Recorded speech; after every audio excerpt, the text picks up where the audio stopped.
My Gavan and Melanine, and well met indeed. I'm Arachir Galadirthan, head of the modding team behind Divide and Conquer, and welcome back to the same as we continue on as the Anduin. The Anduin. We are winning, I would submit, as the Anduin. We've taken Mount Gundabad, and as many people have pointed out, it cannot be called Mount Gundabad. For continuity purposes, and for the sake of all good men, it needs to be renamed to Mount Gleerwine. For was it not he who strove for greatness in our prior campaigns as the Anduin? I think I've only ever played as the Anduin once, actually. But anyway, there we are. Mount Gleerwine has taken its place. We are just about to attack both of these. Well, we will be attacked when I end the turn there and there. So we're going to have to fight those today. And I think that's about it. Yaldstone, we finally popped a garrison in. We've got troops moving up to Mount Gleerwine, where we're going to hopefully hold it. Our forces have literally just taken it. So you join me just as we go into the end turn. Now, the game seems to be having an annoying little fun feature of that every time I load up either Anduin or Dol Amroth, it will crash in the first end turn that I do. And then I'll load it up again and it will play fine. It'll play fine then for the next hour, 2 hours, 3 hours, as many hours as you need. I'm hoping that that is actually not the case and that the random crashing is just some bizarre feature of the fact that I've modded the game since starting it, and there's something linked to that. Aha, and indeed, this time we've gone through no trouble, so who knows? Oh dear. We don't really want a new one of you, no thank you, but I will take that, we can't build it. Gundabad have come at Framsburg once again, and they bring 3 units against our 2 archers. Although, don't we have an armory here now? Yes, we do. A militia garrison, sorry. So, when the army arrives, we actually have something we can do about it. I suggest we push straight out for Berzakul, to be honest, and get the ball rolling on bringing Gundabad's ultimate demise. So, if you guys... Everybody head for that fort over there instead, actually. So you guys swing over there, send the hobbits back, because we will leave them behind. We'll leave them perhaps with that 62 archer unit as well. Your orders, my lord. And then the rest of you go in the fort.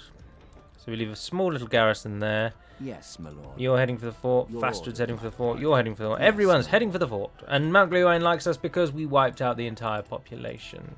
So they have no reason to dislike us. But we will, of course, hold on to Mount Gleerwine. We don't have any troops in the ship, do we now? We weren't attacked. That's interesting, isn't it? That means that they're sending troops back to help. So something will come. Ah, it's Morway, the Avari diplomat for Dorwinian. Oh, that's cool. Hello there, sir. Right, Erunrunen, do we want to attack it? I don't think the...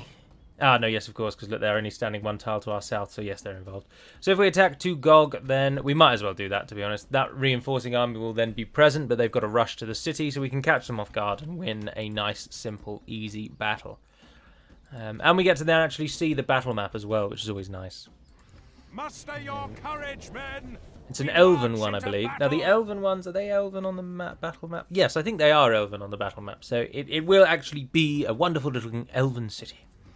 And from it, we will hold the centre of the city. No, that's not what I mean. The centre of the forest. Start the deployment. Oh, I still haven't modded it, though, to give an officer in front of the skin changes. Someone did mention that they wish the skin changes looked a little bit different. So not the skin changes, but the actual general, because he doesn't stand out amongst the roster. But short of giving him really, like, glaringly obvious, horrible colours, I think he stands out about as much as you can hope for, really. He's the only one that's got a hood and a cape. He's also the only person with the shiny metal arm.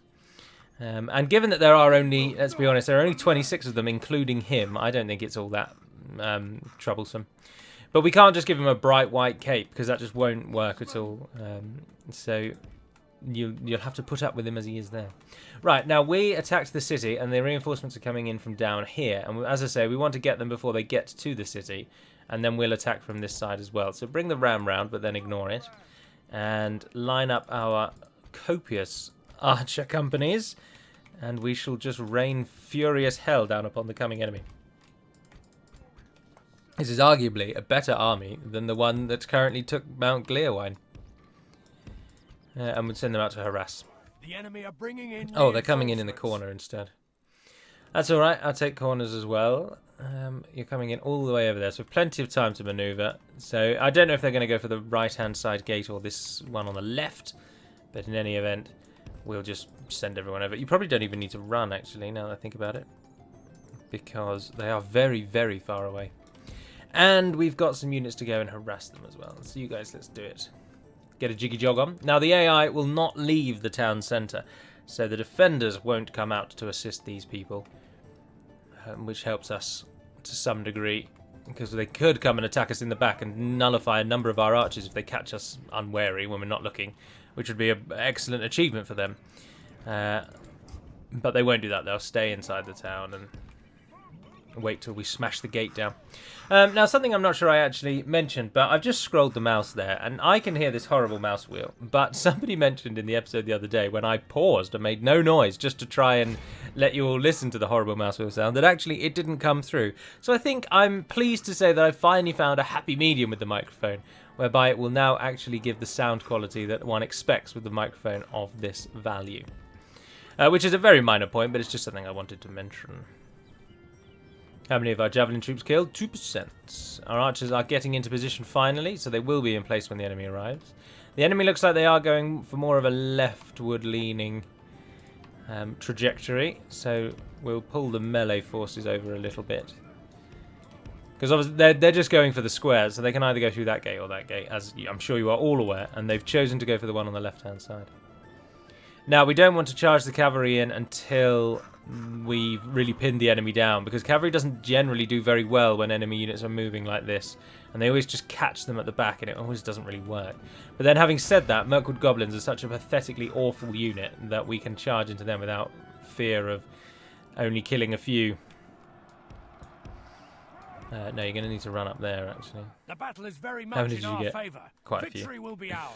Right, the archers should all be firing now. The defensive line will hold. And archers, if you can all target... Well, I might as well leave you on fire at will, actually, because then you'll definitely shoot at things.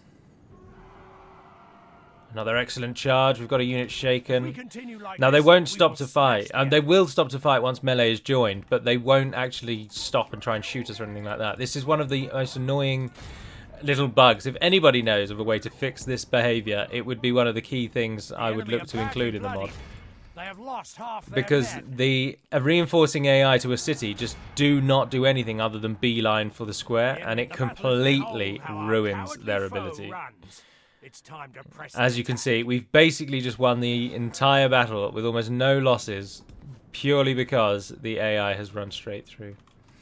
Right, so what we'll do now is pull everyone back, and let's prepare for the taking of the city. We'll definitely want them involved. Dog to turn tail and run. You might as well run up everyone else's. Cav, do you think you can capture any of the... The entire reinforcing army essentially has been killed before we've even made it to the walls. But that's not... That's okay. Right, up we go, up we go, up we go. Oh, I moved you a little too further forward. Pick up the ram for me, please. And go and get that gate down. If you guys can fire at anything, please feel free. But the people that are actually going to go into the city are the Skin Changers and the Bjorning Axemen. We want armor piercing. Now remember that Guldur bodyguard has been revamped for version 5, and they now throw axes. So they are actually quite a useful little bodyguard, really. And speaking of bodyguards, Wolferson, a long-time viewer of the channel, actually, who I think comments on almost every single video, and I would love to repay his devotion to the channel, but I don't think I've ever seen him on Discord. He suggested that with the bodyguards, because bodyguards are inherently unlistable, which is not a word, but feel free to use it, you can't really assign them a best or worst because they are totally situational. So he perhaps suggested instead those lists that we've all seen blow up on YouTube recently, where people list a thing from S tier to F tier. I don't know why the tier above A is S, and it has always bothered me, but I assume it's related to the reason those lists were created in the first place. And I don't know what that reason is. But anyway, you must have all seen those lists. I've seen them for Civilization 6 a lot, where people have listed the best unique units or the best wonders. The Potato McWhiskey, I believe, did a list like that. And he suggested doing something like that for the bodyguards, because then it's, rather than just saying this bodyguard is objectively the best, you can just say these bodyguards are usually the most useful. And these bodyguards are usually the least useful, and you can go down that kind of route instead of just giving them This one is definitely the best. This one is definitely the worst. Although it may well give rise to a this one is definitely the best. But it then just gives... I think it's a good idea, is the moral of the story. And what I might look to do is, whilst I'm away next week, when I have downtime between the walking... People have asked, I'm going to the New Forest, which is a national park here in England. And it is just a large forest, as the name would suggest. And I'm going on a walking holiday. I'm keen in walker. Always have been, always was. Anyway, but in the times when I'm not walking, I'll just be spending time with my girlfriend and my parents. And after a week of spending time with one's parents, one usually is looking for ways to spend a bit of time on their own. And no, I love my parents dearly, but there'll be moments where I have things to do. So I might look into starting that list there. Now, we won as expected. We did take a few losses, again, as expected, purely because the bodyguard unit is actually not that much of a pushover. So most of our losses, 55 Valesmen fell in the little scrum when the enemy actually got caught, and 56 Bjorning Axemen fell against the bodyguard. Most kills, though, unsurprisingly, the Aethid Horsemen, 220. A lovely little victory, and Adrian Runin is ours. So our conquest of Dol Guldur has now properly begun. Our armies will march north to south in a southerly direction, clearing the forest of the Dol Guldurian taint. Now, speaking of Dol Guldur, the one thing that is always requested and talked about the most for Dol Guldur are spiders. And spiders are theoretically possible. Now, a person on Total War Center finally fixed the crashing elephant units. And by that I mean the old-style Sauron, the old-style Balrog, spiders specifically. Someone fixed the problem that had racked Third Age Total. Oh, I just occupied. I needed to kill them all. Bugger. Anyway, someone fixed that problem. So they are theoretically possible, and they would be something we would look to do. But at the moment, with the overhauls to the rosters that we are implementing... I'd like this place to rebel so I can kill everyone when I take it back. With the overhauls to the rosters going through, as we speak right now, as of, what is the time? It's 1:30 on Wednesday, the 21st of October, because I'm on my luncheon.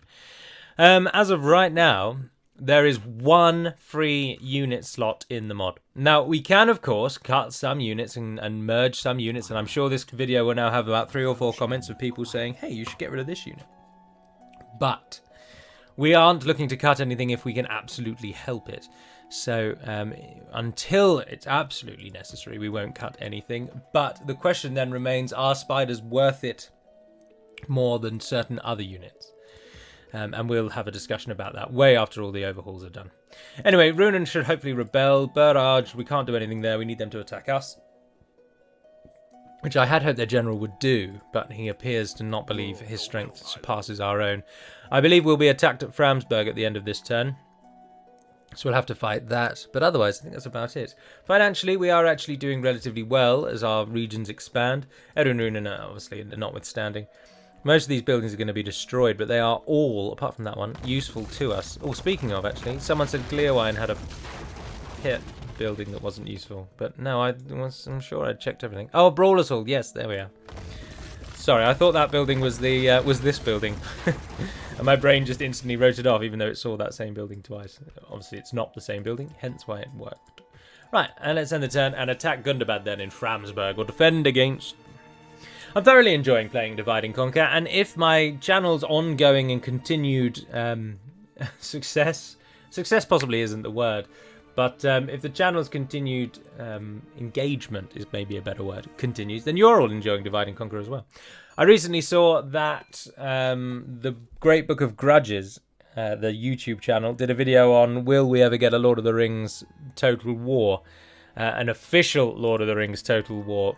And I can think of nothing I would like more than a Lord of the Rings Total War, of course, because I'm literally playing one in front of you all now. But the one thing that did surprise me, and I don't know why it surprises me. This then speaks to the vanity of Divide and Conquer, if I expect. But the thing that surprised me was there was loads of comments saying to the effect, even if they manage to get this game, there are not enough units to give enough variety to the factions. And I was sitting there thinking, yes, my lord. What?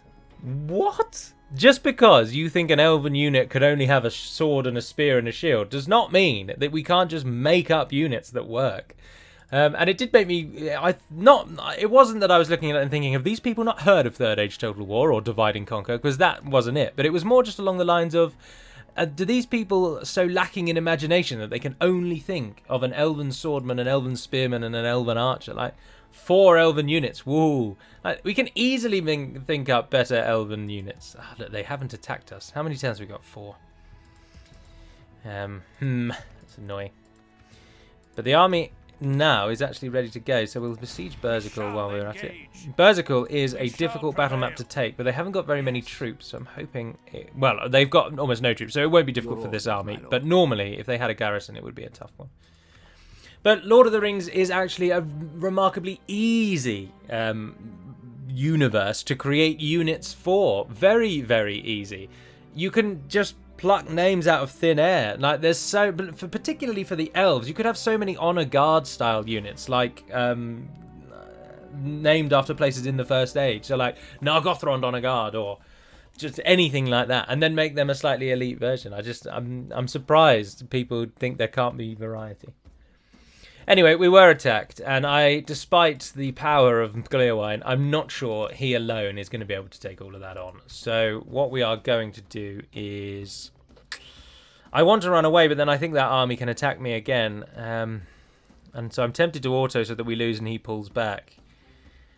No, what we're going to do is we're going to go into the battle. I can't risk losing Glewine, so we're going to do it the safest way. So we're going to go into the battle and instantly run away. But speaking of a Lord of the Rings Total War, my understanding is that the rights to Lord of the Rings games at the moment are so up in the air and bogged down between different companies saying that they have them, that as I understand it, there's just no way a Lord of the Rings game is going to be made for ages, for even ever maybe. Because as I understand it, there isn't a single game studio that actually has the full rights to make games for Lord of the Rings at the moment. Obviously, the last games were made by Warner Brothers, was it, with Shadow of Mordor and Shadow of War? But I have absolutely no idea. I mean, I could just be lying out my back teeth, but that was what I had heard anyway. But without having a statement coming from the Tolkien estate itself, one just can't comment, really. It's hearsay. It is only hearsay otherwise. But I would love Creative Assembly to do a Lord of the Rings Total War. I've seen lots of people saying that it would just be a Warhammer Light and that it would be rubbish. And to that I say, no, it wouldn't. You could easily have dragons. There are dragons in Lord of the Rings at this time. They just don't feature in the War of the Ring. But just use your imagination a bit and chuck them in there for the northern regions. A doddle. There's trolls, and you can have all types of different trolls that you want. There are spiders. We've already covered the spiders. If you want to really stretch it, in the First Age, Sauron was known to consort with werewolves and vampires. So whilst you couldn't have an entirely undead faction, you could have something werewolf related. Although I don't think he consorted with vampires, but he turned into bats, isn't it? Sauron that turned into bats. I can't quite recall. Someone in the comments will say. And they'll say it in a condescending tone, I have no doubt. Not that I'm jaded, of course, but my goodness, whenever you say anything wrong in a Lord of the Rings video, every time, without fail, someone will come to me and really overstep the mark in telling me how silly I am for not knowing that. So I'm hoping this time will be different. Anyway, enough self-pitying. What are we doing here today? Oh, we're defending, aren't we? Yes, of course. And we did get the garrison, as we thought, Wildman Defenders. Now, this visual, Wildman Defenders, is, of course, also the visual of the current Erun Vaughn Woodsman, but they have been drastically redesigned, so they no longer look like these Russian peasants. Which is good. All-round good news. Archers, we will not have you on the walls because you won't do anything. Instead, we're going to get you on this pathway here. Yeah, look, that'll do. And then you guys, can you go nice and wide along there? No, you can't. What about just going across the top there? No, you won't want that either. Anywhere? Can you go literally anywhere? Yes, there we are. Right, and then we will put one unit on the wall so that the towers definitely shoot. And the other unit we will move to the bottom of this ramp. And then we'll speed it up. I have no doubt that we'll win this one. Snow Orc Scouts, Snow Orc Scouts, Snow Orc Spears. Snow Orc Scats are, of course, archers. And in a bizarre twist, I suppose because the spear is the general, they're sending both of their archers into melee. So the one advantage that they did have is that they're better archers than us. Missile attack of 4 compared to our missile attack of 3. Our total defense is 2. Their total defense is 11. They are significantly better archers than we are.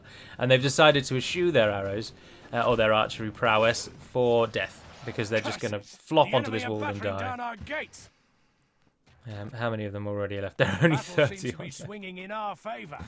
From the enemy's ram has breached the And gates. away they go. See, in situations like that where you can really pack the wall with your troops, it The enemy is are badly really bloodied. difficult to take They a have wall. lost half their men. But if you've only got a few units, then even ladders can quickly overcome Walls your are no defensive longer ours. force. The enemy have taken them. Right, let's try and reposition these so that they... Yep, you're ready to go. And then you can stop as well. Both of you, defensive mode. Are they climbing the ladders? No, they've stopped on the other side of the gate. Why have you done that? What's the plan here, Snowhawk Spears? Because I'm not coming out to get you, no sir. The back unit, don't fire. Let's just let the front one shoot through the open gate. I'll take that all day long. Actually, hang on. What does it matter to us? Just suddenly thought. These units are totally expendable and they replenish at the end of the game. So let's just charge the buggers. The one expendable unit actually in the entirety of Divide and Conquer. I hadn't really thought of that. But whenever you get these units, always feel free to make sure they die rather than your own troops. Victory will be ours. Because even if you are attacked successive turns, one after one after one after one, which is what successive turns mean, they will always come back at full strength because there's no way for the game to remember what they went away with. But that'll do. 48 men lost, and all of them were in the defender unit. So blinding success. Fantastic. Oh dear. I also think, if I can get back to Lord of the Rings Total War for a moment, that whilst people have suggested it would be Warhammer Light, the reason I don't think it would be Warhammer Light primarily is because all of the aspects of Warhammer can transfer to Lord of the Rings. You can have magic. Alright, the humans can't do magic, although certain dark sorcerers do exist, so certain human nations could. Like Harad, you could easily give a sorcerer to Harad and just use poetic license, like easily. But alright, Gondor can't use. Gondor, Rohan, Dale, they're not going to get sorcerers, but the elves can. Sauron obviously can, and maybe you could create some sort of weird orcish-based sorcerer, which I would just not think is that far-fetched. The entire premise of a Lord of the Rings Total War is in of itself far-fetched, and thus, to my mind, anything you do, within reason, is relatively is a go-ahead. Like, do it. Why not? Like, people will then come at me and say, but Gallo, you always say that the dwarves can't have any mounts because the dwarves never rode mounts. And what I would say to you is the primary reason the dwarves don't get mounts is because if they did, their nations would have literally no weaknesses. The only thing that holds you back even a little bit as the dwarves is that you have to rely on subpar mercenary cavalry to chase down any routing units. That is the only downside to the dwarves. If we gave them their own elite dwarven ram-riding cavalry, whilst my soul would die because of how much of a lore infraction that would be, it would still... the reason it is not there is for balance, not for lore. Erin annoyingly did not rebel, and Yes, my lord. but at least Gleowine can get back now. Your orders, my lord. So we'll link those up. The army in Dwinberg trained. Oh, that's good. Do we still make money even with the army? Ah, yes. But do we have a fort? No, the nearest one's all the way down there or over there. Much too far away. Can you get me anything better, Dwinberg? No, you need to be a castle to get the next tier. And you are not actually that far away from it. Oh, fantastic. Wonderful news. Is that because the apiary gives a growth bonus? Yeah. See, even just a 0.5% bonus, that helps. That's something that every nation needs. One building in castles and in towns that gives growth. Now, of course, the Anduin only get the apiary wherever bees are, so Dwinberg is likely actually the only castle, possibly as well as Framsberg. Do you get an apiary? No, I don't think you do.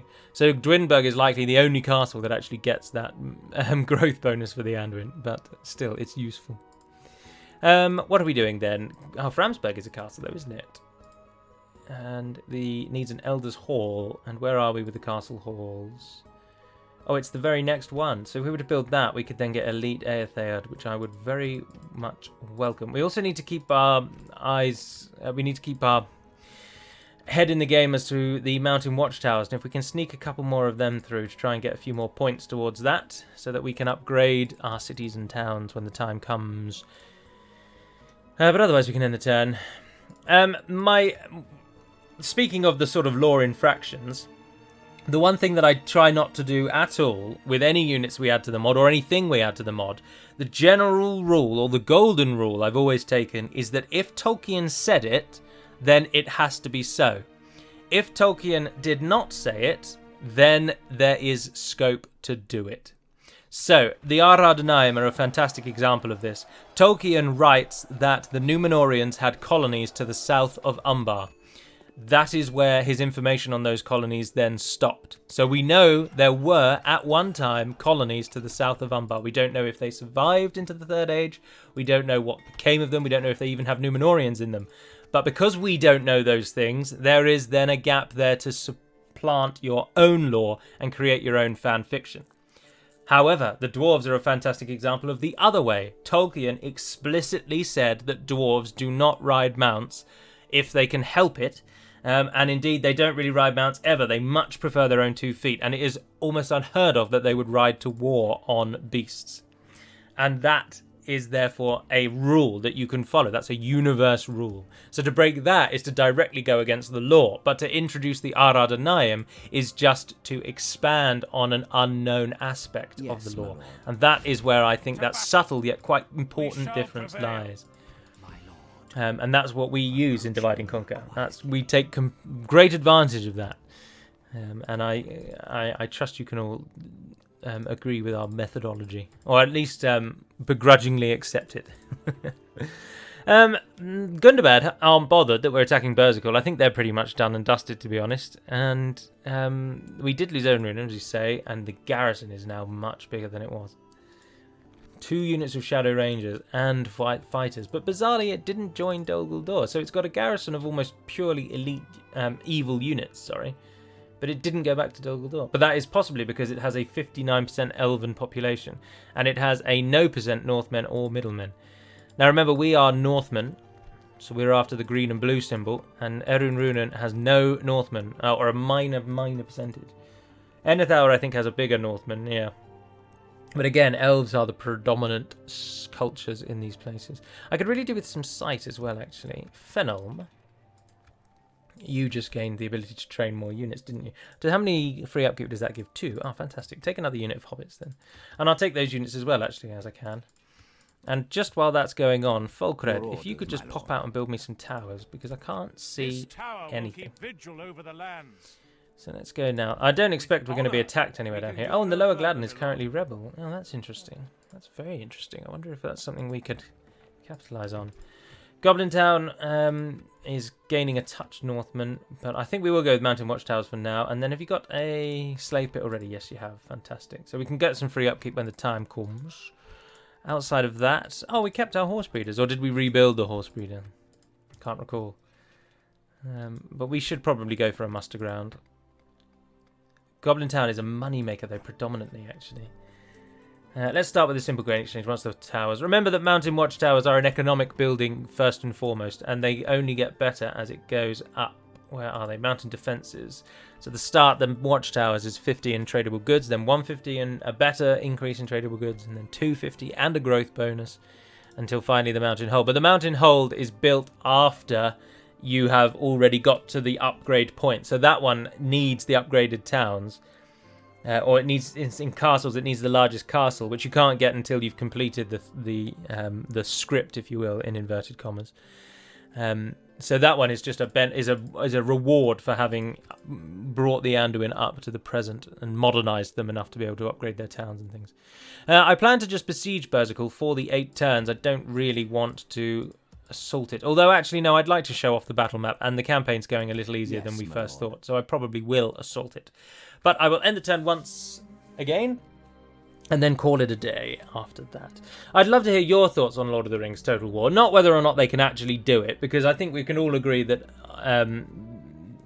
that even if they are able to do a Lord of the Rings Total War, it is literally years away. Like it's not going to be something that's coming after Warhammer 3 or anything like that, I don't think.